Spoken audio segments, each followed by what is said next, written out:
আসসালামু আলাইকুম রহমতুল্লাহ। আজ দীর্ঘ এক সপ্তাহ পরে সূর্য উঠছে আর কি। মনে হচ্ছে যেন আবহাওয়াটা আজকে ক্লিয়ার হবে, ইনশাল্লাহ ক্লিয়ার যাবে।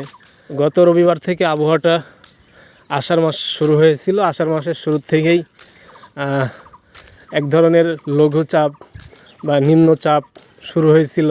ঝিরঝিরা বৃষ্টি লাগাতার লেগেই ছিল। তো আজকে আশা করা যাচ্ছে ইনশাআল্লাহ দিনটা সুন্দর যাবে। তো আজকের সকাল এই যেখানে সূর্য উঁকিও দিচ্ছে আর কি। আশা করা যায় ইনশাআল্লাহ আজকে যেহেতু এখনও পর্যন্ত বৃষ্টি নাই, আশা করা যায় আজকে দিনটা সুন্দর যাবে, আজকে ক্লিয়ার হয়ে যাবে। আজকে দীর্ঘ এক সপ্তাহ পর 7 দিন পরে আজকে সূর্য উঠছে। তা আপনারা কেউ হতাশ হবেন না।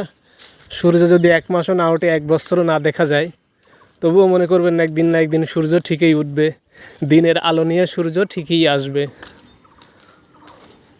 তো শীতের সকালের মতো একটা ফিল হচ্ছে।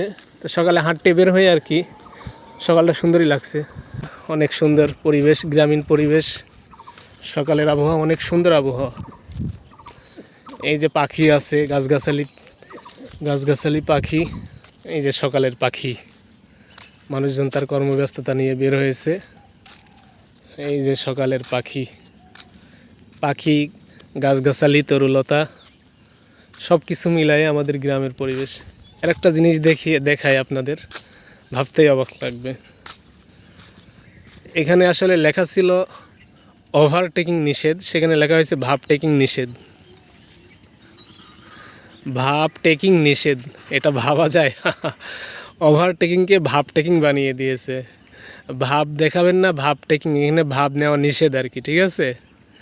আসলে মূলত লেখা ছিল ওভারটেকিং নিষেধ, এখানে এটাকে বানিয়ে দিয়েছে ভাবটেকিং নিষেধ। এটা কি ভাবা যায়? এই যে এখানে ব্রিজ, নতুন ব্রিজ। তো ভালো একটা সকাল, সুন্দর একটা সকাল। সবার সকাল ভালো কাটুক, দিন ভালো কাটুক, দিন সুন্দরভাবে শুরু হোক, এই আশা প্রত্যাশা করে আজকে এখানেই রাখতেছি। আসসালামু আলাইকুম।